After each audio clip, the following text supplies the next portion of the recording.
Ya, ini namanya senar string ya.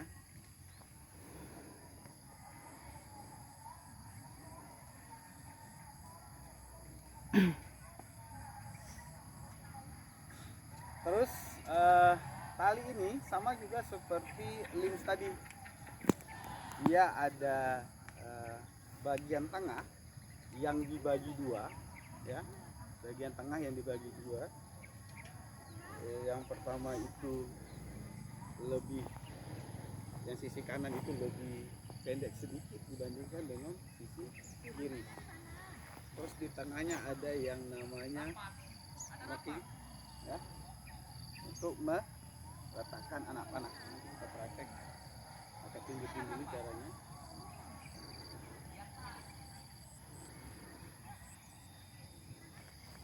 Ya. Nanti ini ditarik kemari, baru menjadi sambil ini, sambil berikutnya karena dia barang yang sensitif, layaknya senjata ya, ketika salah dalam pemasangan, penggunaan, pemakaian itu akan berdampak pada perkenaan. Jadi kalau pemanah itu untuk menaikkan ujung string ke titik cantelan atau sangkutan tali di ujung lins itu menggunakan beberapa metode. Ada yang menggunakan metode misalnya seperti ini nih, kakinya dimasukin ke dalam ya, terus ininya ditaruh kemari, terus ini ditekuk.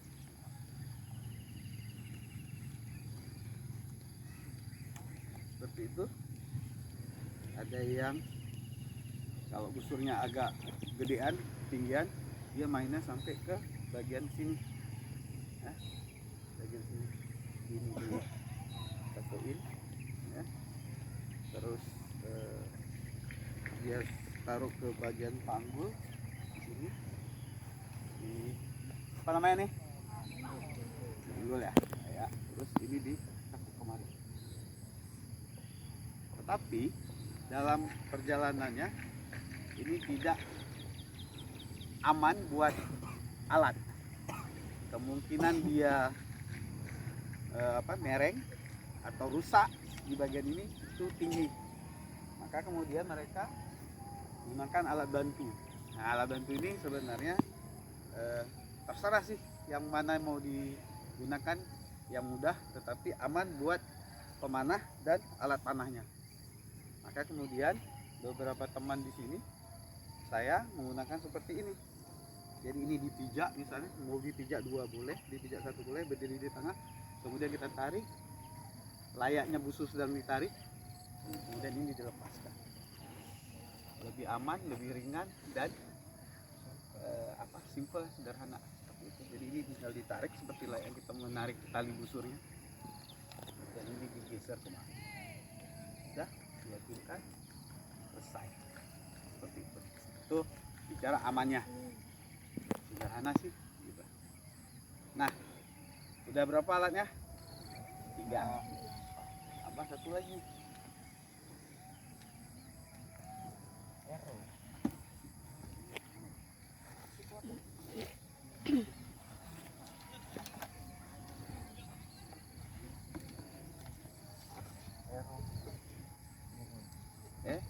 Apa namanya?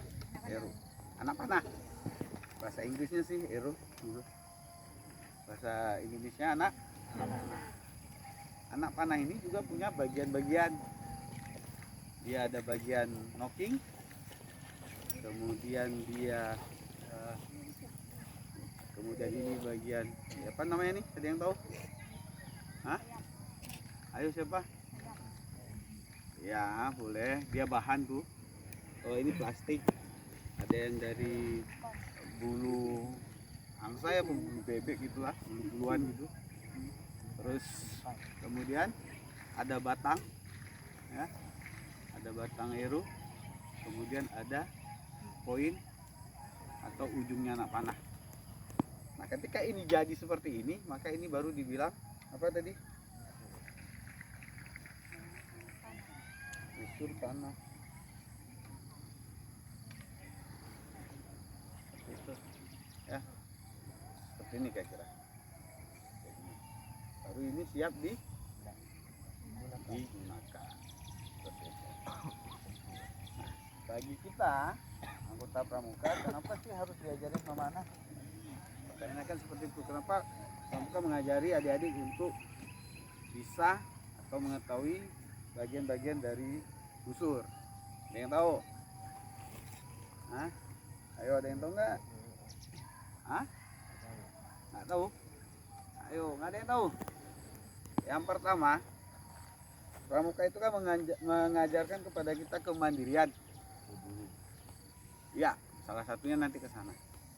Artinya pramuka dia mengajarkan kepada peserta didiknya, anak didiknya atau anggotanya itu untuk bisa bertahan, ya bertahan hidup di sana seperti itu.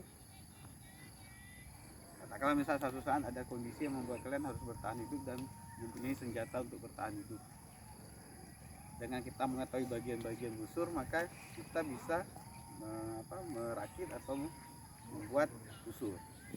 Dengan itu kita bisa berburu, bisa mempertahankan diri dari gangguan dan kebutuhan hidup kita. Seperti itu, ya. Oke.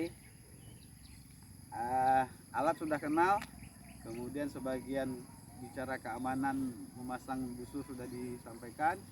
Ada lagi yang mau ditanyakan? Ada yang mau ditanyakan? Tidak. Oke.